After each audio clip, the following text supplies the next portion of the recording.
இன்ஸ்டாகிராமில் ரீல்ஸ் போடுற கவர்மெண்ட் அப்படின்னு உதயநிதி அவர்கள் சொல்லியிருக்காரு. ஸோ இன்றைக்கி வந்து பார்த்தீங்கன்னா மே 13 சட்டசபையோட நம்பிக்கை வாக்கெடுப்பு வந்து நடந்து முடிஞ்சிருக்கு. இந்த தரப்பில் இந்த மீட்டிங்கில் நிறைய தலைவர்கள் அவங்களோட கருத்தை வந்து சொன்னாங்க. திரு விஜய் அவர்கள் இன்னும் நிறையா பண்ணியிருக்கலாம், இல்லை இன்னும் நிறைய ஸ்கீம்ஸ் வந்து சொல்லியிருக்கீங்க, அதை பண்ணணும் அப்படின்ற மாதிரியும் ஆப்போசிஷன் ஆக்சுவலி கருத்துக்கு எதிர்கருத்தாக நிறைய பேர் சொன்னாங்க. ஒரு சட்டசபை கொஞ்சம் நல்லா கலகலப்பாகவே இருந்துச்சு.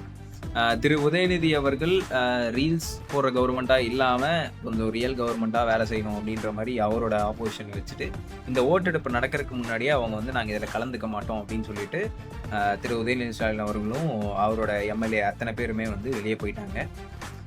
இன்னைக்கு சட்டசபையில் ஜேசிடி பிரபாகரன் அவர் தான் வந்து ஸ்பீக்கர். அவர் தலைமையில் திரு சி ஜோசப் விஜய் முதலமைச்சர் அவர் வந்து 144 ஆதரவு வந்து பெற்றிருக்காரு, 22 எதிர்ப்பு வந்து பெற்றிருக்காரு, 5 பேர் நடுநிலை வைக்கிறோம் அப்படின்னு சொல்லியிருக்காங்க. உதயநிதி அண்ட் டிஎம்கேவோட எம்எல்ஏஸ் நிறைய பேர் வந்து இதில் பங்கேற்க மாட்டோம் அப்படின்னு சொல்லிட்டு வெளியே போயிட்டாங்க. இதுதான் நிலவரம். நம்பிக்கை வாக்கெடுப்பில் நம்ம முதலமைச்சர் வந்து ஜெயிச்சிட்டாரு. சிஎம்மாக அவர் இன்னும் 5 வருஷம் தாராளமாக தொடரலாம். டெய்லி இந்த அப்டேட்ஸ் தெரிஞ்சுக்கணும்னா சப்ஸ்கிரைப் பண்ணி வச்சுக்கோங்க. வணக்கம்.